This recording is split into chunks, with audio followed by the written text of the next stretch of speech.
ఎవ్వరికి లేదు మాట, మనుష్యుడికి ఒక్కడికే ఉంది. ఆ మనిషికి పెదవులు కదులుతూ ఉంటాయి. మనిషికి అన్నిటికన్నా లౌల్యం దేని మీద అంటే మాటల మీద. మనిషికి చాలా సవకబారుగా దొరికేటటువంటి సుఖం ఏమిటంటే మాట్లాడడం. ఎందుకని ఏమీ తోచట్లేదు అనుకోండి, పక్కింటి వాడిని పిలిచి మాట్లాడడం. ఏమీ తోచట్లేదు అనుకోండి, ఆయన ఏదో పాపము చదువుకుంటాడు, ఆయన ఏదో పని చేసుకుంటాడు, ఆయన ఇంటికి వెళ్ళి కూర్చుని మాట్లాడడం. ఆయన ఇంటికి ఎందుకు?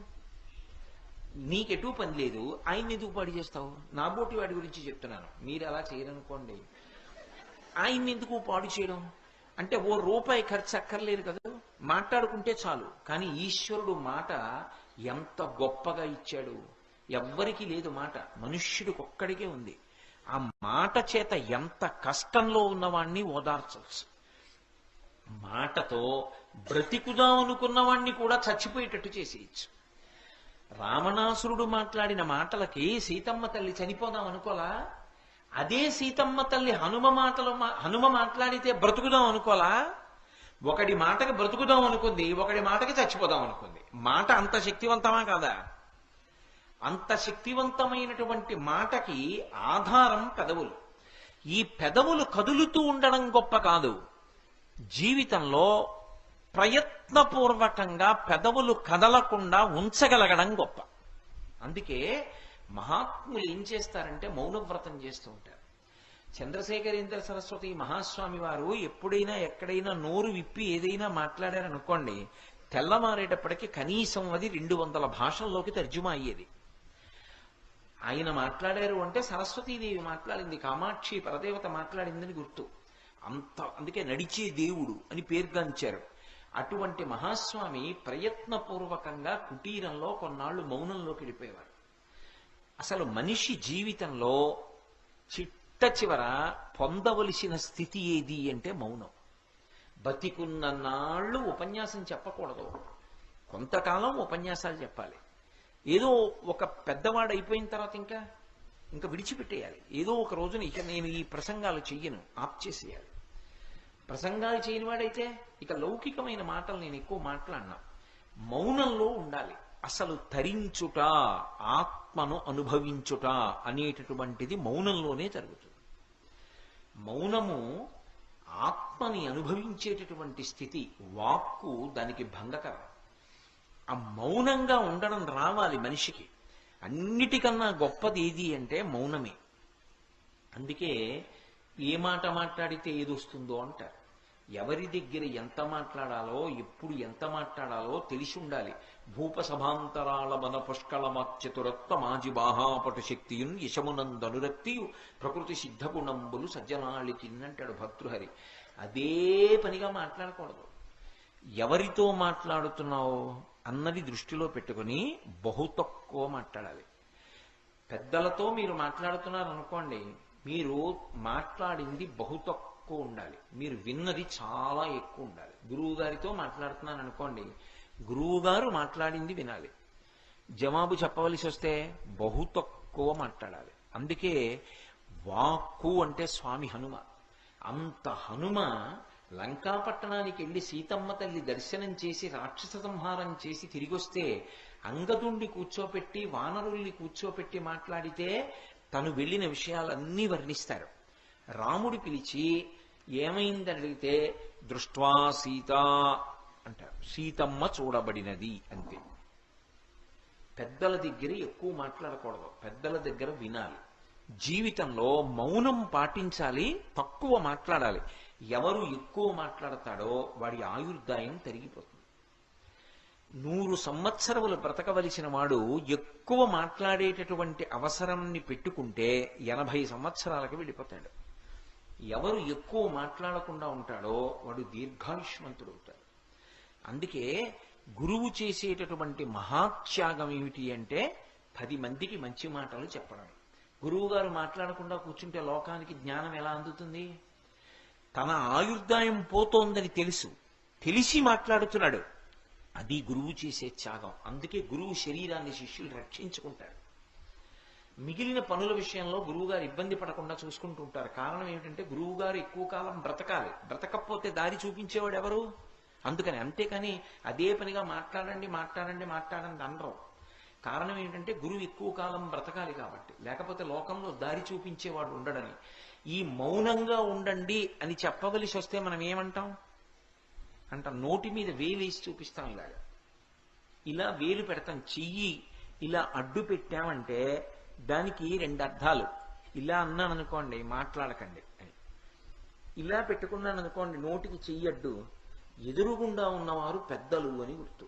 ఎక్కువ నేను మాట్లాడను, బహు తక్కువ మాట్లాడతాను, ఎక్కువ వింటాను అని గుర్తు. ఏమిటంటే ఇలా పెట్టు కూర్చుంటాం.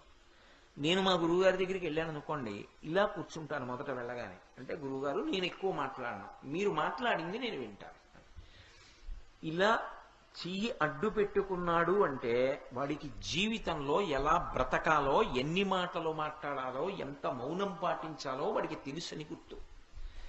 అందుకే ఇప్పటికీ దేవతా స్వరూపాల్లో హనుమ ఒక్కరే ఇలా పెడతారు. ఆజ్ఞాపాలక హనుమ అని రామచంద్రమూర్తి దగ్గర ఉంటే ఇలా ఉంటారు హనుమ.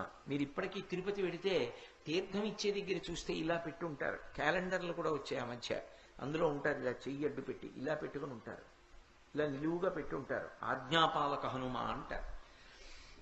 మనిషి ఎక్కువ మాట్లాడకూడదు, తక్కువ మాట్లాడాలి, ఎక్కువ వినాలి. అందుకే ఒక నోరు రెండు చెవులు. ఇది లోకానికి చెప్పడానికి ఏనుగు యొక్క ముఖం చెప్తుంది. అందుకే మీరు చూడండి, చెయ్యి వేరుగా ఉంటుంది, నోరు వేరుగా ఉంటుంది. మిగిలిన ప్రాణులకి చెయ్యి ఇలా అడ్డం పెడితేనే తెలుస్తుంది. ఏనుగు ఒక్కదానికి మాత్రం నోటికి అడ్డంగా చెయ్యి వస్తుంది. నోరు కిందకు ఉంటుంది, తొండం అడ్డంగా ఉంటుంది. దాని తొండమే దానికి చెయ్యి అయినప్పుడు, తొండం అడ్డంగా ఉంది అంటే చెయ్యి అడ్డంగా ఉందా లేదా? నోటికి అడ్డంగా చెయ్యి పెట్టుకున్నటువంటి ప్రాణి ఎవరు? తనంత తానుగా ఏనుగొక్కటే. దంతములు రెండు పక్కకి ఉంటాయి, అవి నవలడానికి పనికిరావు. అంటే తినడం కోసం దంతాలు కాదు, మాట్లాడడం కోసం నోరు కాదు. బహు తక్కువ మాట్లాడి ఎక్కువ విని మౌనము చేత తరించు. ఇది లోకానికి సందేశమిచ్చేటటువంటిది. సమస్త మనుష్య జాతికి గురువుగా నిలబడి మాట్లాడగలిగినటువంటి ముఖం తనంత తానుగా ఉన్న ఏకైక ప్రాణి ఏనుగు. అందుకే ఏనుగు ముఖానికి అంత గొప్పతనం ఉంది. మహాదంతి వక్త్రాపి అని శంకర భగవత్పాదులు అనడానికి కారణం అది. అంత పెద్ద ఏనుగు ముఖం ఉన్నవాడు. అందుకే విఘ్నేశ్వరుడికి దండం పెట్టుకోండి అని పిల్లలతో దండం పెట్టిస్తుంటారు తప్పకుండా. ఎందుకని?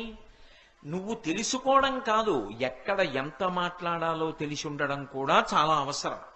ఎక్కడ మాట్లాడుతున్నప్పుడు ఏది జ్ఞాపకం రావాలో అది రావాలి.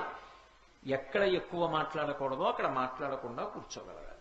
నేను ఇక్కడికి వచ్చాననుకోండి, మాట్లాడకుండా కూర్చోకూడదు. నేను మాట్లాడినంతసేపు ధారాళంగా మాట్లాడాలి. నేను రేపు ఉద్యోగం చేయడానికి వెళ్ళాను అనుకోండి, నిశ్శబ్దంగా కూర్చుని నా పని నేను చేసుకోవాలి. అక్కడికి కూడా వెళ్ళి నేను వినాయక వైభవం చెప్తానండి అన్నాను అనుకోండి, నువ్వు ఉద్యోగంలోకి రావద్దని చెప్తారు కదా. ఎక్కడ ఏం చెయ్యాలో అది చెయ్యాలి. అంతేకాని అన్ని వేళలా ఒకలా ప్రవర్తించకూడదు. అదే పనిగా మాట్లాడుతూ ఉండకూడదు మనిషి. అది చాంచల్య బుద్ధి. మనిషి తొందరగా పాడయ్యేది, ఎక్కువ పాపాన్ని మూట కట్టుకునేది దేనివల్ల అంటే మాటల వలననే మూట కట్టుకుంటాడు. ఎందుకంటే మాటకి లౌల్యం ఉంటుంది, అందులో ఒక సంతోషం ఉంటుంది. అవతల వాడిని వెటకారం చేసి మాట్లాడడంలో ఓ సంతోషం ఉంటుంది. అదే పనిగా వెటకారం ఆడుతున్నాడు అనుకోండి, పాపం మూట కట్టుకుంటాడు. ఎక్కువ పాపం దేనివల్ల మూట కట్టుకుంటాడు అంటే మాటల చేత మూట కట్టుకుంటాడు. అందుకే దోషం దొల్లకుండా ఉండాలి అంటే తక్కువ మాటలు మాట్లాడాలి తప్ప ఎక్కువ మాట్లాడకూడదు. నోటికి చెయ్యడ్డు పెట్టుకుని మనుష్య ప్రాణి ఎలా బ్రతకాలో సూచించేటటువంటి ముఖము తనంత తానుగా ఉన్నవాడెవరు అంటే విఘ్నేశ్వరుడు. పైగా వేదం ప్రమాణవాక్కు మనకి. ఆ వేదం 84 లక్షల జీవరాశుల్లో 3 ప్రాణులను ఉత్కృష్ట ప్రాణులు అని పిలిచింది. ఉత్కృష్ట ప్రాణులు అంటే చాలా గొప్పవి అంది.